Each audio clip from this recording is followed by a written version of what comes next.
From the Center for the Study and Teaching of Writing at The Ohio State University, this is Writers Talk. I'm Doug Dangler. I am here at the Ohioana Book Festival from 2011, talking to authors on the beautiful Fort Hays campus in the WCBE studios. And today, right now, I'm talking to Al Greenberg, who has written Passionate Travelogue, a series of new and collected poetic sequences, which are, I guess, different than poems, and we'll find out.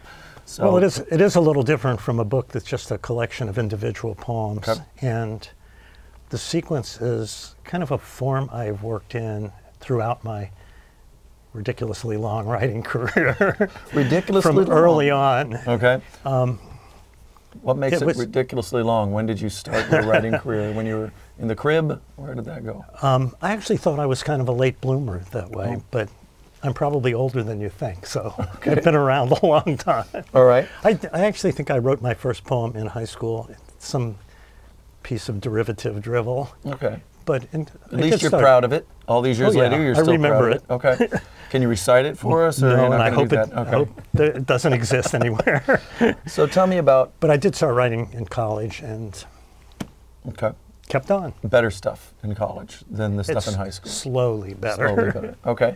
Well, tell me about Passionate Travelogue. How did this arise? Passionate Travelogue is a series of 9 different sequences. And by sequences, the way they worked for me was they became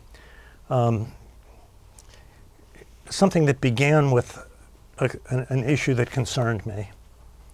And I wrote about it in a poem. And then I began to realize that I wasn't done with it. Mm-hmm. So I would follow through and write subsequent poems exploring the same issue or using the same form. And the sequences are all different from one another. I mean, one of the sequences in here, for example, is a group of 60 sonnets titled "Why We Live with Animals." And it all began because of a person who was visiting with me and got up one morning and there were several dogs in the house and they were kind of all jumping up and down. Mm-hmm. And she sort of threw up her hands at all the excitement. Mm-hmm. and said, "Why do we live with all these animals?" And that grew on me. Mm-hmm. And so I wrote a poem. Did that answer in the poems then, or is it an exploration of it? Do you have a reason why? No, that's good. It's an exploration of that kind of question. Mm-hmm. Because 60 poems later, I still never felt like I totally answered it. But each poem has some sort of takeoff on an answer to it. Mm-hmm. Okay. So some of them are funny, some of them are sad, some of them are serious, but they're all, for some reason or other, sonnets, which is a very formal device that I have. Yeah. You don't get a lot of sonnets these days. I never wrote sonnets before, and I've never written sonnets after. But okay. What drew you into sonnets at that time? What did you think? I think it was just that the first poem I wrote with that was, in its first draft, it was 13 or 14 lines, like a sonnet. Mm-hmm. And just looking at it, and there were some hints at rhymes in it, and mm-hmm. just looking at it, I think I felt like I could shape this into an actual sonnet. Mm-hmm.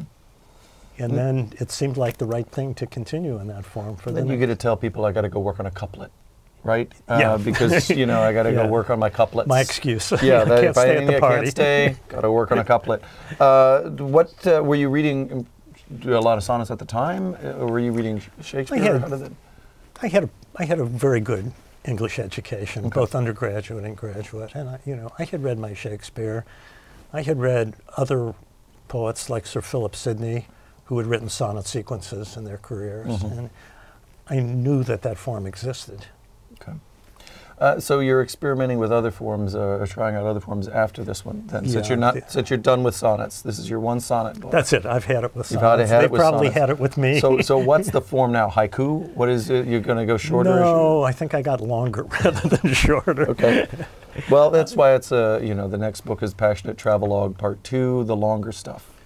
I'm not actually working on a sonnet sequence at the moment. We'll see what comes. So we'll be happy with just this for the time being. What are you working on now? But this is a collection of 9 of these sequences I've done. It's a lot of poems. It's 350 pages of poetry, which astounded me when it got put together. Mm-hmm. How many years did you work on the collection altogether?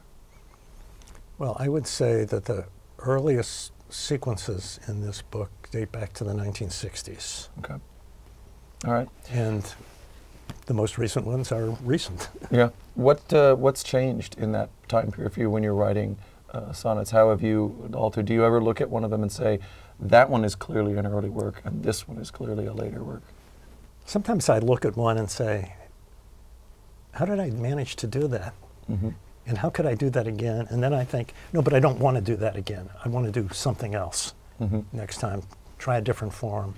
Go somewhere else with it. And you know, and for better or worse, there have just been things that happened in my life that prompted that kind of continuing exploration that the sequence allows. Okay. I mean, one of the hardest things, I think, at least for me and maybe for many others, to write about is loss. I mean, how do you, when you've lost someone who's been very dear to you, how do you write about it without being maudlin and sentimental? And for me, the answer in one of these sequences was to find a metaphor for loss. So there's an extended sequence in here of longer poems than the sonnets called The Night of the Moving Men.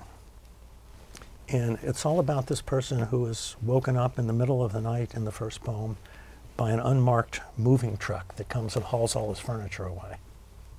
Mm-hmm. And the rest of the poems deal with the sort of subsequent results of living without that. Okay. And it was about the only way I could deal with writing about loss at that time. Okay.